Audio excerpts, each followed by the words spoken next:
सकता है। फिर से एग्जांपल देता हूँ एक ट्रेडिशनल बिजनेस का दोस्तों, कोई हाई फाई बात नहीं कर रहा हूँ, कोई बहुत बड़े कंपनी की बात नहीं कर रहा हूँ। कैसे इन्हीं फ्रेमवर्क्स की मदद से, देखिए फ्रेमवर्क्स में होता क्या है, फ्रेमवर्क्स में आपको समझ में आता है कि अगर ये प्रॉब्लम है ना, इस प्रॉब्लम को सॉल्व करने के लिए क्या स्टेप्स हैं।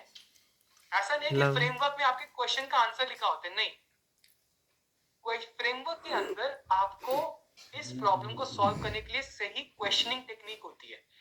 और उस क्वेश्चन को अगर आपने भरा, अपने थॉट प्रोसेस को लगाया, तो आप वो कर सकते हैं जो इंडस्ट्री में कोई और नहीं कर रहा है। तो आपको एक एग्जांपल देता हूँ डिस्ट्रीब्यूशन नेटवर्क का। ठीक है, अभी मेरे पास टाइम लिमिटेड है, तो मैं और आपको जल्दी जल्दी बताता हूँ डिस्ट्रीब्यूशन नेटवर्क का कैसे किया मेरे कस्टमर ने।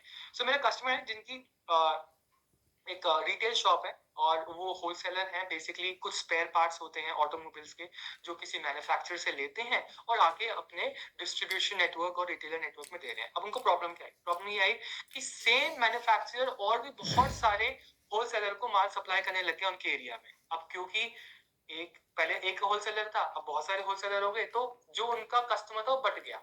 अब क्या करें सर? मैंने कहा कि ठीक है, अब आप बताइए सर, अगर आपके पास अभी यूएसपी क्या आपके बिजनेस? क्या जितिन भाई, मैंने पिछले 15 साल से बिजनेस कर रहा हूँ। वहां पे एक आइडिया आ गया, बस पिछले 15 साल से बिजनेस कर रहे हो, कितना आपका डीलर नेटवर्क है? तो उसने बोला सर आज के जो सब, वहां पे उसका बहुत लंबा टेन्योर था।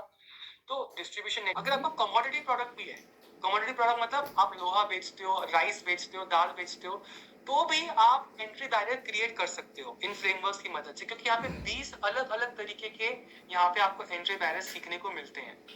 Exclusive rights, Flipkart and Amazon जैसे क्या करते हैं, फ्लिपकार्ट और अमेजोन को, जैसे मेरे को अभी एक सिस्टर के लिए फोन खरीदना था। अब वो फोन सिर्फ और सिर्फ अमेजोन पे अवेलेबल है, और वो भी कुछ ही समय के लिए, तो मैं कहीं और जा ही नहीं सकता, है ना। अब मुझे वहीं से सामान खरीदना पड़ेगा। सो अब सोचिए कि ये तो बड़ी बड़ी ब्रांड सी बात होगी। मैं आपको फिर से अपने क्लाइंट का बताता हूँ कैसे उन्होंने कैसे यूज किया अपने बिजनेस के अंदर इसको। जो आपको एग्जांपल है ना, जो कस्टमर कार डिटेलिंग की सर्विसेज यूज कर रहा था, उसको दिक्कत आ रही थी कि अब सर मेरे से कोई फ्रेंचाइजी क्यों ले, अगर मैंने प्रोडक्ट बनाया तो मेरे से भी फ्रेंचाइजी ले। मैंने कहा आपको ना एक्सक्लूसिव राइट्स देने चाहिए, यानी कि अगर आप मेरे से फ्रेंचाइजी लेते हो ना, तो आपको उस एरिया